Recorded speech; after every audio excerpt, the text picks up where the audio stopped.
आनंदर अनुभूति करवा एवं प्रसन्न रहिबा यह आम जीवनर लक्ष्य। जितेबाला आम प्रसन्न रुहंती खुशी रुहंती सेतेबेले भितररू आनंदर अनुभूति करि पारंती। आनंद माने कि खुशी रहिबा ता भितर दुईटी जिनसर जन्म हुए। जदि आपण माने खुशी रहउचंदी आनंदित रहउचंदी दुईटी जिनस जन्म हुए। गोटे हैला सेवार मनोभाव आउ गोटे प्रसन्नता बिना कारण रे प्रसन्न रहिबा खुशी रहिबा। विपरीत परिस्थिति रे मध्य खुशी रहिबा से होची प्रकृत आनंदर उत्स। जेतेबेले आम भितर जन्म होता है जेतेबेले आमे भितर से आनंद को प्राप्ति करंदी तेतबेले बिना कारण रे मध्य आमे खुशी रहंती। किंतु साधारण कौन करा जाए खुशी रहिबा पई आमे गोटे कारण खोजंती एवं खुशी रहिबा पई से कारण परिस्थिति हो किंबा गोटे विशेष कार्य हो ता पछरे आमे दौड़ती। से जिनसटी मु हासिल करला परे ही मु खुशी रही पाइबा परे पुणी आउ गोटे जिनसर कामना आसे मन रे। प्रसन्नता जोटा कि कौनसी कारण नथिले मध्य जेतबेले आमे खुशी रुहंती विपरीत परिस्थिति रे मध्य आमे खुशी रुहंती से होची रियल प्रसन्नता। और से प्रसन्नतार दुईटी जिनसर जन्म हुए। गोटे होची सेवा करिवार मनोभाव एवं द्वितीयटी होची बिना कारण रे खुशी रहिबा आनंद रहिबा।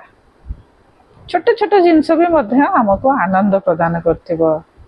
मु Sushma Pal art of living teacher and spiritual teacher yoga meditation pranayama teacher. Channel नुआ अच्छे तो सब्सक्राइब करेंगे एवं अधिक अधिक वीडियो को शेयर करेंगे। जो मैंने योग करने चाहते व्हाट्सएप लिंक ये वीडियो रे दिया जाइथिबो जॉइन करेंगे व्हाट्सएप ग्रुप रे एवं लिंक शेयर कर दियो। आपण माने मेडिटेशन क्लास जॉइन करि परिबे। लाइव मेडिटेशन क्लास 7676593069 नंबर रे मध्य मैसेज करेंगे जय जगन्नाथ लिखिबे तो मध्य आपण माने ग्रुप रे जॉइन करि परिबे। आजिर वीडियो रे हमें जानिबा हमर मन को शुद्ध एवं पवित्र केमती करबा है ना। मन विभिन्न प्रकार विचार द्वारा दूषित हेउची। दूषित मन जो आम तनावग्रस्त होचंदी एवं रोगग्रस्त होचंदी। तो मन को किभली शुद्धि करबा आसंतु जानिबा। आम मन रे जे थॉट प्रोसेस चले ना जे विचार चले से 8 प्रकार साधारणतः हुए। से 8 प्रकार विचार मध्यरु 3टी मुख्य विचार जहाँ को आमे माने जानी पारंती। सकारात्मक विचार माने पॉजिटिव थॉट्स, नकारात्मक विचार माने नेगेटिव थॉट्स एवं आउ गोटे होची अत्यधिक विचार। से अत्यधिक विचारटी साधारणतः नेगेटिव थॉट्स हुए एवं से अत्यधिक विचार द्वारा मन बहुत अधिक प्रभावित हुए। ता द्वारा शरीर रोगग्रस्त हुए एवं विभिन्न प्रकार समस्या रे पड़ती एवं विभिन्न प्रकार समस्या देखा देता है। मन को शुद्ध करने हेले अत्यधिक विचार एवं नेगेटिव विचार को आमको कन्वर्ट करिया पड़िबो पॉजिटिव विचार रे। विचार गोटे सूक्ष्म जिनस यह गोटे आकाश रे आसुवा बादल भली ताकू केही बंद करि परिबे नाही किंबा कंट्रोल करि परिबे नाही। किंतु आमे ताकू धीरे से नेगेटिव विचार को पॉजिटिव को कन्वर्ट करि परिबा चेंज करि परिबा। जेमती आकाश रे बादल आसे धीरे धीरे से केतेबेले स्प्रेड हे जिवो केतेबेले चाली जिवो केतेबेले आकाश खाली हे जिवो। से भली मन रे मध्य विचार आसीबो केतेबेले से अत्यधिक आसी जिवो केतेबेले से पॉजिटिव आसीबो केतेबेले से नेगेटिव हे जिवो। तेणु ताकू हमकू कन्वर्ट परिवर्तन करबा उचित।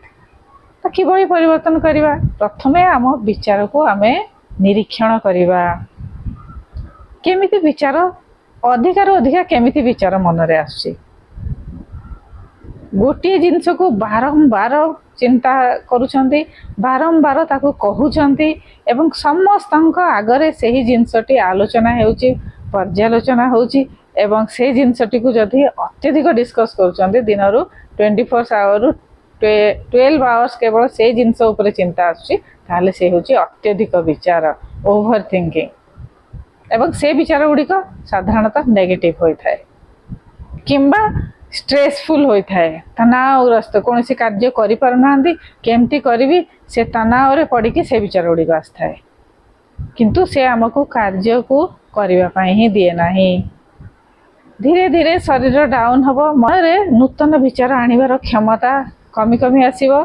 केवल गोटे विचार को बारंबार रिपीटेडली चिंता करने हेतु क्रिएटिव जिनस कर क्षमता, डिसीजन नबार क्षमता एसबू धीरे धीरे बंद हो जाए।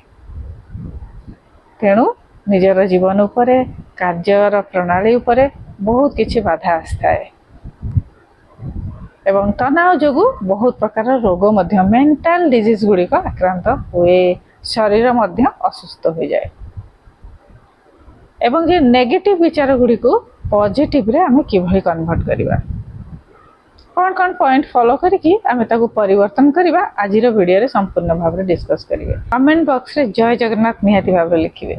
जगन्नाथ आमर सबु किछि तांको छाड़ी देले आमे किछि नुह। जेतेबेले घरे आमर किछि भी शुभ काम हेउछि प्रथम निमंत्रण जाउछि आमर जगन्नाथଙ୍କ पाखको, तापर आमे शुभ कार्य आरंभ करछे। समर्पण भावर सहित दिनटी को आरंभ करिवे। समर्पण भाव जार अछि सकाळ उठी जदि भगवानकर ना नै समर्पण करूछन्ती तो विचारटी शुद्ध हबार चांस बढ़ी जाए। एवं प्रथमे कोन करिवे, ब्रह्म मुहूर्त रे उठिबे। ब्रह्म मुहूर्त गोटे हिल करिवार समय, शरीर और मन को हिल करिथाए ब्रह्म मुहूर्त। चारि दिगरे शांतिर वातावरण, प्रकृति सहित किछि समय बितेइबे। निज पाई मी टाइम से समय रे निजर समय बाहर करिवे। तो प्रथम पदक्षेप आमे नबा सकारात्मक चिंता। से पॉजिटिव थॉट्स टी सकाळ उठु उठु कोठु आसीबो, किछि भल बही भल ग्रंथ पढ़िवे। आध्यात्मिक ग्रंथ हेउ किंबा कोनोसी मोटिवेशनल ग्रंथ हेउ किंबा जेउ बही जोतिरे पॉजिटिव थॉट्स गुडी को भरी रहिछि, गोटे सकारात्मक विचारधारार उत्पन्न हेब एवं सेही विचारधाराटी अंकुरित हब। धीरे धीरे पूरा दिन रे से विचारधाराटी मन रे खेली चलिबो। प्रकृति सहित रहिबे, फल हिल हब मनटी एवं शरीरटी। ध्यान, प्राणायाम, योगासन एगुड़िक करेंगे ही समय रे। नकारात्मक विचार जदि भी आसुची से नकारात्मक विचार रु गोटे सकारात्मक विचार पॉजिटिव थॉट्स ही क्रिएट करि परिबे। एठी गोटे मोर स्टोरी मने पड़ुची। तो कहानी माध्यम रे जहाँ भी आमे शिखंती केबे भूली पारंती नाही एवं ए कहानी गुड़िक होउची ट्रू कहानी। साधु बाबा एवं तांकर शिष्य पत्र कुड़िया रे पहाड़ ऊपर रहउतिले। सेठी तपस्या करती, जहाँ जंगल फलमूल मिले ताहा खाई से जीवन यापन करती एवं तांकर शिष्य माने आसी तांको प्रत्येक दिन किछि ना किछि देई जांती। जहाँ भिक्षा भिक्षा से मानको मिले से भिक्षा खाई से माने तपस्या, ध्यान, जप, सेवा एसबु रे जीवन अतिबाहित करती। गोटे दिन बहुत जोर झड़ तोफान आसिला। साधु बाबा और शिष्य जनक कुड़िया भितर बसी रही थांती। से भंगा काठर कबाटटी बंद कर दे कुड़िया भितर बस था। झड़ तोफान द्वारा तांकर कुटीरर अधा पत्र कुड़ियार अधा छात भांगी पवन रे चलीगला। किछि किछि छात बाकी रही थाए। से भली से ओदा है से कणरे पत्र कुड़िया दी जन शिष्य बसी रही थांती। झड़ लगातार 2 दिन धरी चलीला, बंद हबार नाम नाही। शिष्यटी बहुत डरीगला एवं से रागिगला मध्य। से रागी जाई तांकर गुरु को कहला, आमे एते पूजा पाठ करूचे, एते जप तप करूचे, एते सेवा करूचे, कौन लाभ? भगवान आमर से पत्र कुड़ियाटी को मध्य उड़े नेले, ताले भगवान को पूजा करिया कौन दरकार? से रागिगला, आजिठु मैं भगवान को पूजा करिवे नाही। साधु बाबा जनक ध्यान रे बसी थांती एवं तार कथाटी सुनु थांती। तापरे से धीरे से आखि खोली कहले, हे भगवान। हाथ ऊपर को टेकी देले एवं भगवान को प्रणाम करी कहले, भगवान तुमको मु धन्यवाद करुची, अशेष अशेष धन्यवाद जे एते झड़ तूफान रे ए मोर पत्र कुड़ियाटीर मते रहिबा पई किछि अंश किछि स्थान मते प्रदान करछ एवं एहा पई मु कृतज्ञता ज्ञापन करुची। से एथि पई मु ऋणी आपनक पाखरे एवं जेतिकी मु सेवा करुची, जेतिकी मु पूजा करुची, जेतिकी तप करुची ताहा बहुत कम, मु आहुरी बढ़ाई देबी। आपण एते दयालु मो पई ଏତିକି ଝଡ଼ ତୋଫାନରେ ଯୋଉଠିକି ବଡ଼ ବଡ଼ ପଥର ବଡ଼ ବଡ଼ ଗଛ ଟଳି ଯାଉଛି, ସେଠି ମୋ ପତ୍ର କୁଡ଼ିଆର ଏହି ଅଂଶକୁ ବଞ୍ଚେଇ ରଖିଛ ମୋ ପାଇଁ, ମୁଁ ଏଠି ରହୁଛି ବୋଲି। ଶିଷ୍ୟ ଜଣକ ଆଶ୍ଚର୍ଯ୍ୟ ହୋଇଗଲା, କହିଲା କିଭଳି ବ୍ୟକ୍ତି ସେ ସାଧୁ ବାବା, ଏତେ ବିପଦରେ ପଡ଼ି ମଧ୍ୟ ସେ ଭଗବାନଙ୍କୁ ଡାକୁଛନ୍ତି ଏବଂ ଗଦଗଦ ଲୁହରେ ସେ ତାଙ୍କୁ ପୁରା ସମର୍ପଣ ଭାବ ସହିତ କୃତଜ୍ଞତା ଜ୍ଞାପନ କରୁଛନ୍ତି। ତ ଶିଷ୍ୟଟି ବୁଝିପାରିଲା ଏହା ହେଉଛି ସକାରାତ୍ମକ ବିଚାର। ଗୋଟିଏ ନକାରାତ୍ମକ ଜିନିଷ ଭିତରେ ବି ସକାରାତ୍ମକ ବିଚାରଟି ଯେତେବେଳେ ଉତ୍ପନ୍ନ କରିବା, ସେତେବେଳେ ଆମେ ମ୍ୟାନିଫେଷ୍ଟ କରିପାରନ୍ତି ସୁଖକୁ, ଆନନ୍ଦକୁ, ଏବଂ ସେହି ବିଚାର ହିଁ ଆମକୁ ଆଗକୁ ବଢ଼ିବା ପାଇଁ ଶକ୍ତି, ସାହାଯ୍ୟ ଏବଂ ବଢ଼ିପାରନ୍ତି ମଧ୍ୟ ଆଗରେ। ଯଦି ସେଇଠି ନକାରାତ୍ମକ ବିଚାର ଶିଷ୍ୟ ଭଳି ବିଚାର ଆସିଲା, ତାହେଲେ ସେ କାମକୁ ଆମେ ଛାଡ଼ି ଦେଇ ଯେତିକି ବି ଆମେ ହାସଲ କରିଥାନ୍ତି ତାକୁ ପୁରା ତଳିତଳାନ୍ତ କରିଦିଅନ୍ତି, ପୁରା ଜିରୋକୁ ଆମେ ପଳେଇ ଆସନ୍ତି। ତେଣୁ ସକାରାତ୍ମକ ବିଚାରକୁ ଧରି ରଖିବା ପାଇଁ ହେଲେ ନକାରାତ୍ମକ ବିଚାରରୁ ସକାରାତ୍ମକତାକୁ ଖୋଜିବାକୁ ପଡ଼ିବ। ଗୋଟିଏ ନେଗେଟିଭ୍ ଥଟ୍ସରୁ ହିଁ ପଜିଟିଭ୍ ଥଟ୍ସକୁ ଜାତ କରିବା ପାଇଁ ପଡ଼େ। ସେ କେମିତି ଜାତ ହୁଏ? ଯେତେବେଳେ ସମର୍ପଣ ଭାବ ଥାଏ। ଜଣେ ବ୍ୟକ୍ତି ହିଁ ନୂଆ କାର୍ଟି ନେଇ ଗଛ ତଳେ ରଖିଥିଲେ। ସେଇଦିନ ସେ କାର୍ଟି କିଣିଥାନ୍ତି, ଝଡ଼ ତୋଫାନ ଆସିଲା, ପୁରା ପରିବାର ତାଙ୍କର କାର୍ ଭିତରେ ବସିଥାନ୍ତି। ଆଉ ଯେତେବେଳେ ଗଛଟି ଭାଙ୍ଗି ପଡ଼ିଲା କାର୍ ଉପରେ, କାର୍ଟିର ଗୋଟିଏ ଅଂଶ ଡ୍ୟାମେଜ୍ ହେଇଗଲା, କିନ୍ତୁ ପୁରା ପରିବାର ସୁରକ୍ଷିତ ଥିଲେ।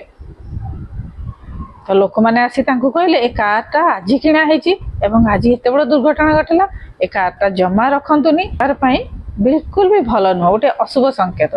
ଏ କାର୍ଟି ଆସୁ ଆସୁ ଦୁର୍ଘଟଣାଗ୍ରସ୍ତ ହେଲା, ତାକୁ ବିକ୍ରି କରିଦିଅ। କିନ୍ତୁ କାର୍ର ଓନର ଯିଏ, ସେ କ'ଣ କହିଲେ? ସେ କାର୍କୁ ଗଲେ, ରିପେୟାର କଲେ ଏବଂ ତାକୁ ଘରକୁ ନେଇ ଆସିଲେ, ପୂଜା କଲେ। ସେ କହିଲେ, ଏ କାର୍ ହେଉଛି ମୋର ରକ୍ଷକ, এই କାର୍ ଥିଲା ବୋଲି ଆଜି ଏତେ ବଡ଼ ଦୁର୍ଘଟଣା ମୋ ପରିବାର ଉପରୁ ଟଳିଗଲା। ମୁଁ ସାରା ଜୀବନ ମୁଁ ବଞ୍ଚିବା ପର୍ଯ୍ୟନ୍ତ ଏଇ ଗାଡ଼ିଟି ମୋ ପାଖରେ ରହିବ। ଏହା ହେଉଛି ସକାରାତ୍ମକ ବିଚାରଧାରା, ପଜିଟିଭ୍ ଥଟ୍ସ, ଯାହା ଆମକୁ ଧୈର୍ଯ୍ୟ, ସାହସ ଓ ଶକ୍ତିର ସହିତ ଆଗକୁ ବଢ଼ାଏ। ତେଣୁ ଏ ବିଭିନ୍ନ ବିଚାର ମନକୁ ଆସିବ, ସେ ବିଚାରକୁ ଆମେ ଏଭଳି ସିମ୍ପଲ୍ ୱେରେ କନଭର୍ଟ କରିପାରିବା। ସାଧାରଣ ଯଦି ଆମର ଦିନଚର୍ଯ୍ୟା ଠିକ୍ ନାହିଁ, ତାହେଲେ ଏ ବିଚାରକୁ କନଭର୍ଟ କରିବା ବହୁତ ମୁସ୍କିଲ ହେବ।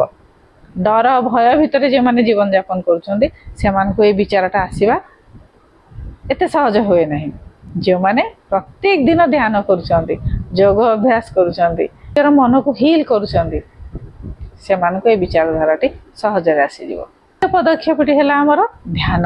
ପ୍ରତ୍ୟେକ ଦିନ 10 ମିନିଟ୍ ଧ୍ୟାନ କରନ୍ତୁ, ୟୋଗା କରନ୍ତୁ, ପ୍ରକୃତି ସହିତ ଯୋଡ଼ନ୍ତୁ। ତୃତୀୟ ପଦକ୍ଷେପ ହେଲା ଖରାପ ଆଦତ, ଖରାପ ଅଭ୍ୟାସ ଗୁଡ଼ିକ ବହୁତ ଜଲ୍ଦି ତ୍ୟାଗ କରନ୍ତୁ। ମୋ ପାଇଁ କେତେ କ୍ଷତିକାରକ, ସେତେବେଳେ ଧୀରେ ଧୀରେ ସେ ଅଭ୍ୟାସକୁ ମଧ୍ୟ ଛାଡ଼ିପାରିବେ। ଏବଂ ସେଇ ଖରାପ ଅଭ୍ୟାସ ଗୁଡ଼ିକ ହେଉଛି ଆମ ମନ ଭିତରେ ଥିବା ଜିନିଷ, ରାଗ, ରୋଷ, ଦ୍ୱେଷ, ଈର୍ଷା, ଘୃଣା, ଏସବୁ ଆଦତକୁ ଛାଡ଼ି ଦିଅନ୍ତୁ। ତ ପଜିଟିଭ୍ ଥଟ୍ସ ମନରେ ଅଙ୍କୁରିତ ହୋଇ ଚାଲିବ, ବଢ଼ି ଚାଲିବ। ଯେଉଁ ସମାଜରେ ବ୍ୟକ୍ତି ପ୍ରତି ଦୟା, କ୍ଷମା ଏସବୁ ମନୋଭାବ ହୁଏ, ପ୍ରେମ ଏସବୁ ରହେ, ସେ ସମାଜଟି ଗୋଟିଏ ସୁସ୍ଥ ଏବଂ ସୁନ୍ଦର ସମାଜ ହୋଇ ଗଠନ ହୁଏ। ଚତୁର୍ଥ ପଦକ୍ଷେପଟି ହେଲା ଭଲ ସାଙ୍ଗ। ଆମର ଫ୍ରେଣ୍ଡସ୍ କେମିତି ବହୁତ ମାୟନେ ରଖେ, କାହିଁକି ନା ତାଙ୍କର ଗୁଣ ଏବଂ ଚରିତ୍ର ଆମ ଉପରେ ପ୍ରଭାବ ପକାଇଥାଏ। ଆମେ ଆମର ପରିବାରରୁ, ସମାଜରୁ, ବନ୍ଧୁ, ଆସପାସରେ ଥିବା ବନ୍ଧୁଙ୍କ ପାଖରୁ, ପରିବେଶରୁ ଆମେ ସବୁ ଶିଖିଥାନ୍ତି ଏବଂ ପ୍ରଭାବିତ ମଧ୍ୟ ହୋଇଥାନ୍ତି। ଆମେ ଯେତେ ଦୃଢ଼ ବ୍ୟକ୍ତି ହେଲେ ମଧ୍ୟ ବନ୍ଧୁଙ୍କର ପ୍ରଭାବ ନିଶ୍ଚୟ ପଡ଼େ। ଏବଂ ପଞ୍ଚମ ପଦକ୍ଷେପଟି ହେଲା କୃତଜ୍ଞତା, ଯାହାକୁ ଆମେ କହୁଛନ୍ତି ଗ୍ରାଟିଚ୍ୟୁଡ୍। ଶରୀର, ଏତେ ସୁନ୍ଦର ପରିବେଶ, ଏତେ ସୁନ୍ଦର ସମାଜ, ଏତେ ସୁନ୍ଦର ପରିବାର ଦେଇଛନ୍ତି। ସବୁ ଛୋଟ ଜିନିଷ ବି ହେଉନା କାହିଁକି, ଯିଏ ଆପଣମାନଙ୍କୁ ସାହାଯ୍ୟ କରିଛି ତା ପାଇଁ ସବୁବେଳେ ଭଲ ଚିନ୍ତା ରଖିବେ, ଜୀବନରେ ଭଲ ପ୍ରଭାବ ପକାଇବ। ରିଲେସନ୍, ବନ୍ଧୁତ୍ୱ ଭାବ ବଢ଼ିବ। ଯଦି ଆମେ ସ୍ୱାର୍ଥପର ହୋଇଯାଆନ୍ତି, କାମ ସରିଲା ପରେ ଆଉ ଆମେ କିଛି ମତଲବ ହିଁ ରଖନ୍ତି ନାହିଁ, ସେଇଠି ବନ୍ଧୁତ୍ୱ ଖରାପ ହୋଇଯାଏ। ରିଲେସନ୍ ଖରାପ ହୋଇଯାଏ। ଆଉ ମନ ଯଦି ପବିତ୍ର ହୁଏ ଜୀବନ ସୁଖମୟ ହୋଇଥାଏ, ଜୀବନ ଆପଣଙ୍କୁ ଶାନ୍ତି ପ୍ରଦାନ କରିଥାଏ ଏବଂ ଗୋଟେ ପବିତ୍ର ଜୀବନ ଯାପନ କରନ୍ତି, ସୁଖ ଶାନ୍ତି ଏବଂ ପବିତ୍ର ଜୀବନ ଯାପନ କରିପାରନ୍ତି। ତେଣୁ ମନକୁ ସବୁବେଳେ ଶୁଦ୍ଧ ରଖନ୍ତୁ, ଜୀବନ ଖୁସିମୟ ହୋଇଯିବ, ସୁଖମୟ ହୋଇଯିବ ଜୀବନ। ମନ ଶୁଦ୍ଧ ହେଲେ ଜୀବନ ହୋଇଯିବ ସୁଖମୟ। ଆଜିର ଭିଡ଼ିଓଟି ମୁଁ ଏଇଠି ଏଣ୍ଡ କରୁଛି। ଚ୍ୟାନେଲରେ ନୂଆ ତ ସବସ୍କ୍ରାଇବ୍ କରିବେ ଏବଂ ଅଧିକାରୁ ଅଧିକା ଭିଡ଼ିଓଟିକୁ ସେୟାର କରିଦେବେ।